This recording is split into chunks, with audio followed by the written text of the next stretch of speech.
Hello, today I'm going to show you how to make mozzarella and tomato salad for 4. You will need 2 mozzarella balls, some tomatoes, preferably preferably cherry because they don't need as much chopping, 2 cucumbers, pasta, 2 limes, kidney beans, not that many, but that's how many we've got. Boiled them yesterday, and in this case sunflower oil, although I prefer to use olive oil. Step 1, fill a bowl with cold water. Step 1, fill a bowl with cold water. Step 2, fill a kettle with cold water and boil it. Step 3, while you're waiting for the water to boil, soak the cucumbers and the tomatoes to get the nasties off them. Next, and I've lost count now, put the dry pasta into the steamer or the bowl. Turn the ring on. And still waiting for it to boil. There we go. Take that. Steam up the ends. Right, still going. Fill it up.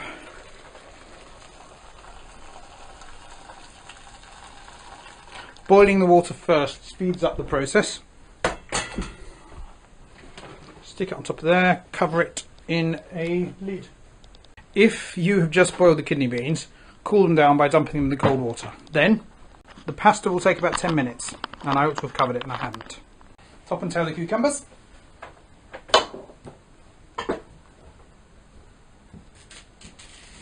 Slice them lengthwise twice. Start slicing them crosswise.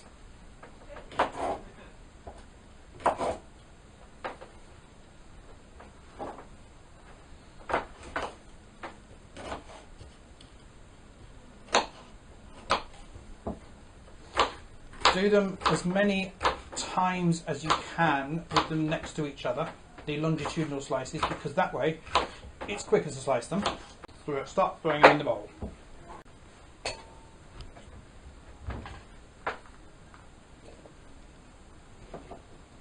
Start adding the ingredients together. Now, if you have small cherry tomatoes, you won't need to chop them. If you've got slightly larger tomatoes, you will need to chop them. I normally chop them into 8 pieces. Kidney beans, remember, kidney beans can be dangerous if you don't prepare them properly, so if you don't know what you're doing, get them out of a tin. Mix them in again. Remember to wash your hands before you start doing this. Then you wait for the pasta to be done. While you're waiting for the pasta, you can make the dressing. I use limes because they're the most acidic of the citrus fruits and therefore the most efficient. You need as little as possible. Also, they have some vitamin C in, although like most citrus fruits, they don't have very much if you live in Britain because they have been denuded of it by the process of bringing them over here. It's also useful to use a jar rather than a lemon squeezer, but I haven't got a jar handy, so I'm going to use the lemon squeezer to mix the whole lot. Now, add what you think is the right quantity of oil. It actually helps if you're doing this in a jar to put the oil in before rather than afterwards, because oil tends to float on top, so it helps it to mix with the juice if you add it in before. I'm going to put that aside and put it in later. Mozzarella, which is my big vice because obviously it's a dairy product. What I normally do is I cut them each piece into 4 pieces.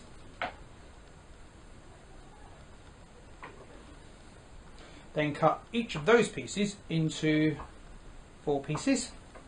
You can use tofu, but please remember, soya is not actually that much less dodgy than dairy. Take each piece, rip it in half, like that. So you end up with quite a few pieces of mozzarella, like that. Now the mozzarella has been mixed up together with the other stuff, and the vegan stuff has been separated out. You have to mix it out fairly by stirring it around every time you add a few bits of mozzarella, otherwise you end up with loads of mozzarella clumped together, and some people might get more than others. Next stage is to add the pasta and the dressing, which I will do separately with the vegan bit, and the non-vegan bit. After the pasta has come to the boil, simmer it for 10 minutes, then strain it using a metal colander, because if you use metal it will cool it down quicker, and then transfer it to the bowl of cold water.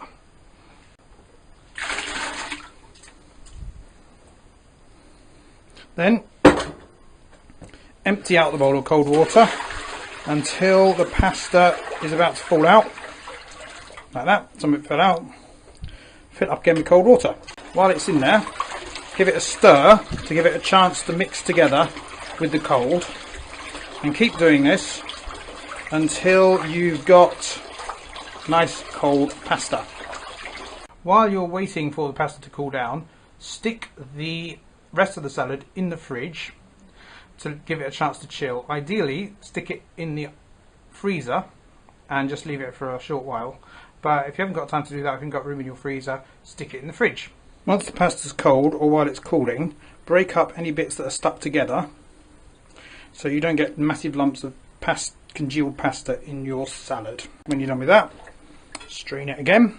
I'm probably using a different colander, because if you don't use a different colander, the other one won't be cold and you're going to have to start cooling it down all over again. So there's my other colander.